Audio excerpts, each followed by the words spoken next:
In today's video, I'm going to show you how to set up a crop preset. The one we're setting up today is going to be for the LinkedIn profile, and that asks for 1128 by 191. And as it's going on the internet, a resolution of 72 is absolutely ideal. The image here I have, of course, is a little larger than that. It's well over 4,000 and over 3,000. If we select the crop tool over here, just click on it, we then have a selection of choices to make up on the top menu bar. And we need to change from here to the W times H times resolution. We need to change that 6,000, so we can click up there, just a left mouse click, get rid of the numbers we don't want, and type in the 1128 that we do want. If it hasn't already put PX in here, you can just type PX in afterwards and it will put that correctly in place for you. We get rid of the 4,000 because we don't want 4,000, we want 191. And we get rid of the 300 and we change that to 72. If we clicked the tick right now, we will just get the area that you can currently see in the middle there, the beach with the footprints in it. But we don't actually want to do that. What we can do first of all is go back to our drop down box over here,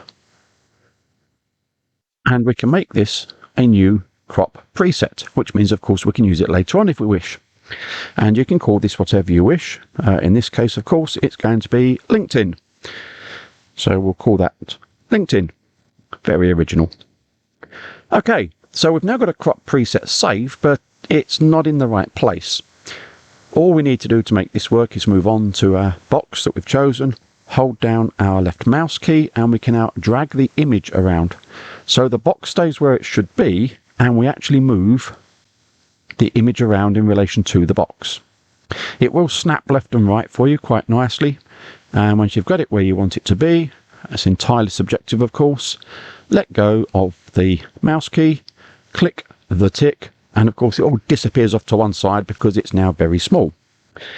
Control 0 or Command 0 if you're on a Mac will now show you that in full scale. And if we look at the rule here, we can see it is indeed just over 1100, and down the left hand side it's just under 200. And now we can save that to whatever format we want, though for our purposes JPEG would be absolutely fine. Let's look at another image. Here we have one, and it's a train on a viaduct. I think it's out at Rothley, to be fair. But we've already got our crop preset here, so if we just go and change this and say, okay, what would that look like if it was a Nikon image? Well, horrible, because it's a landscape image anyhow.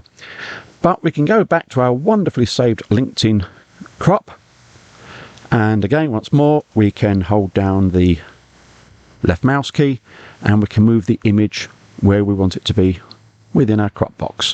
When you're happy, just let go of the left mouse key, click the tick, Control or Command 0 depending on which system you're using to get it back to where you want it, and then File Save to your desired location.